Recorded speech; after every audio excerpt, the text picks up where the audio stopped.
Hello, everyone, and welcome back to English Podcasters, your safe space for learning easy English through real stories and heart-to-heart conversations. I'm Maya.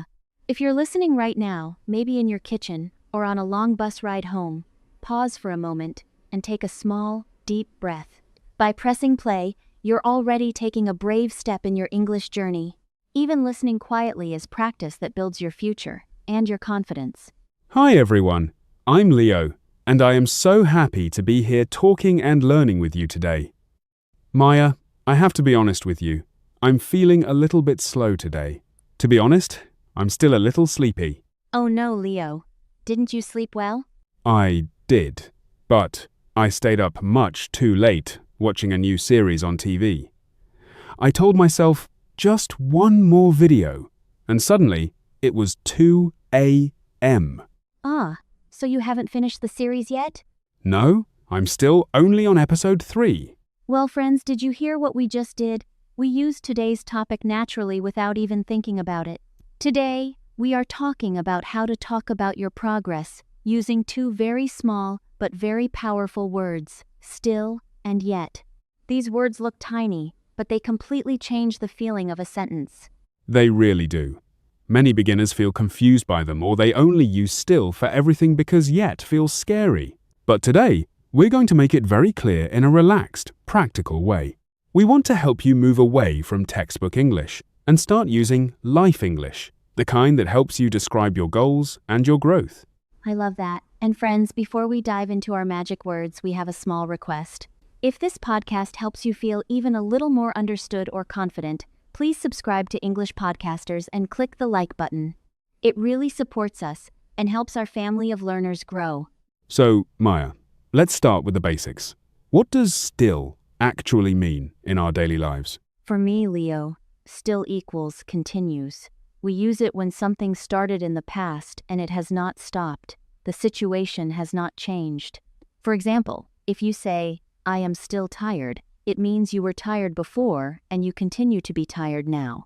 I see. So, it's like stretching a feeling from the past into the present. Like when I say, she is still working.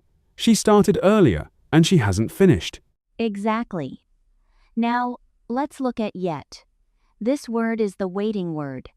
We use yet for something that has not happened up to now, but we expect it to happen soon. For example, if I ask you, have you finished your coffee yet? I expect that you will finish it soon. So still explains continuation, and yet asks about completion. Perfect. That is the heart of today's lesson. Let's put this into a real-life situation that every learner knows. Learning English. Imagine you started learning 6 months ago. A friend sees you and asks, are you fluent yet? Ouch, that's a big question. I would probably say, no, I'm still learning. See how perfect that is? You used yet to talk about the goal of being fluent, something you expect in the future, and still to talk about your ongoing action of learning. Maya, I notice that still and yet usually live in different places in a sentence. You are very observant, Leo. Structure helps our confidence. Usually, still comes before the main verb. You say, I still live here, or I still love chocolate. But with the verb to be, it comes after, I am still sleepy. Okay, so still is in the middle. And yet? Yet almost always comes at the end of the sentence. For example, I haven't eaten yet, or has she called yet? I haven't eaten yet. That sounds much more natural than I yet haven't eaten. It does. And notice something else, friends. Still is often used in positive sentences, while yet is the king of negative sentences and questions. Maya, let's talk about the mindset of progress. I think many of our friends listening feel like they are still beginners and they haven't reached their goals yet. They feel like they are walking through a thick fog and they can't see the finish line. Oh, I know that quiet pain.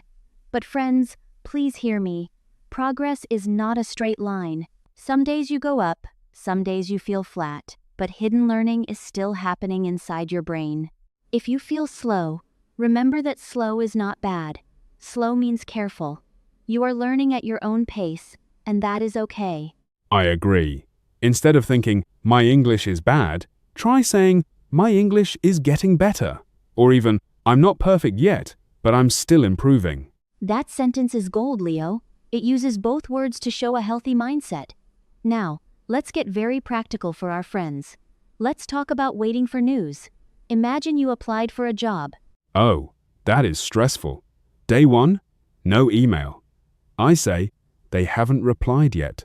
That sounds calm and neutral. But now imagine it is day 5. Still no email. Now you say, they still haven't replied. Wow. When I move still into that negative sentence, I sound a bit frustrated or worried. Exactly. Still can carry a lot of emotion. It can show surprise, annoyance, or even disappointment, like a mother saying to her child, "Are you still on your phone?" I know that tone. So, yet is for the fact, but still is for the feeling. Precisely.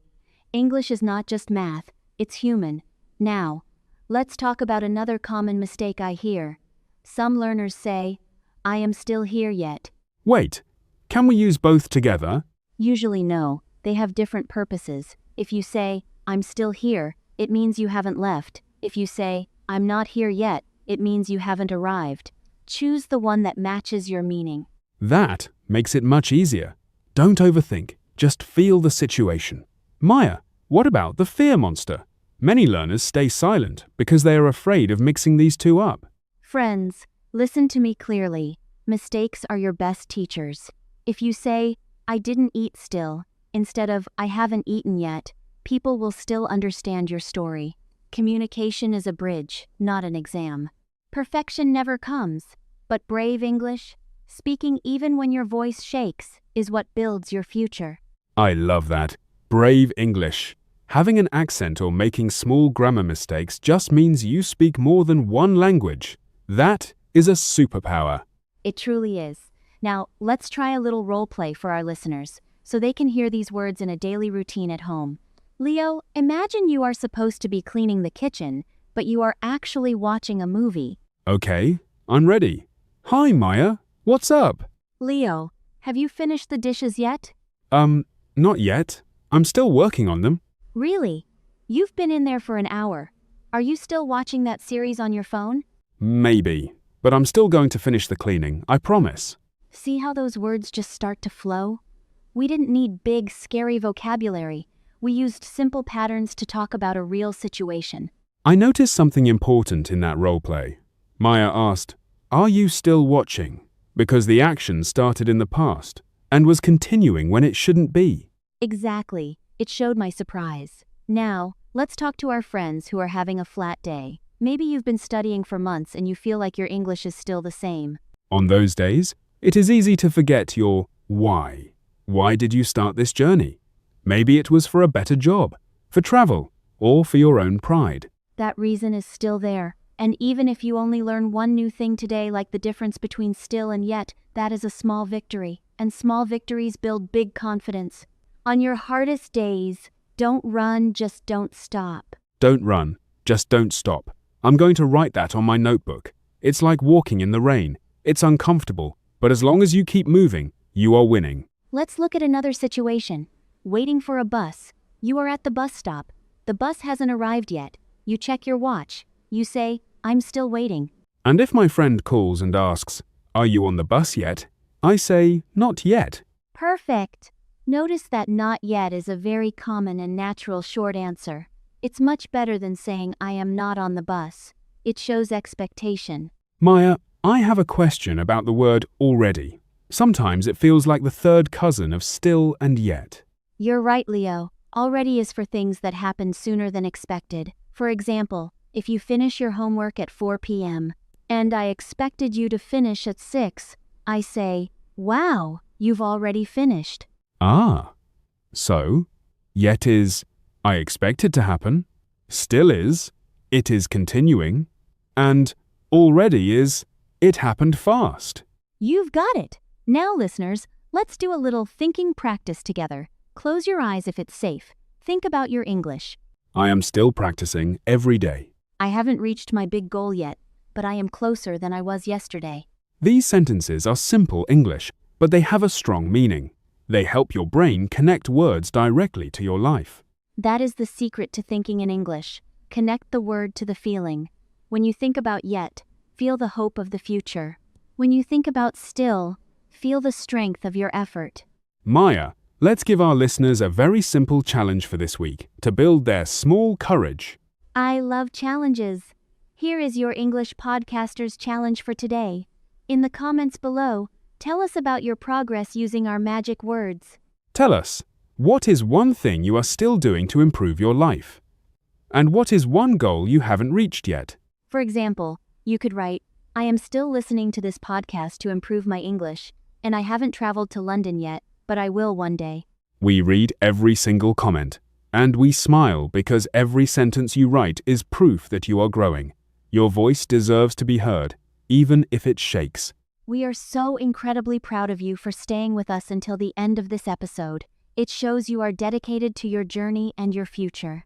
Remember, English is not just words. It is connection, empathy, and understanding. Take small steps. Use your soft words.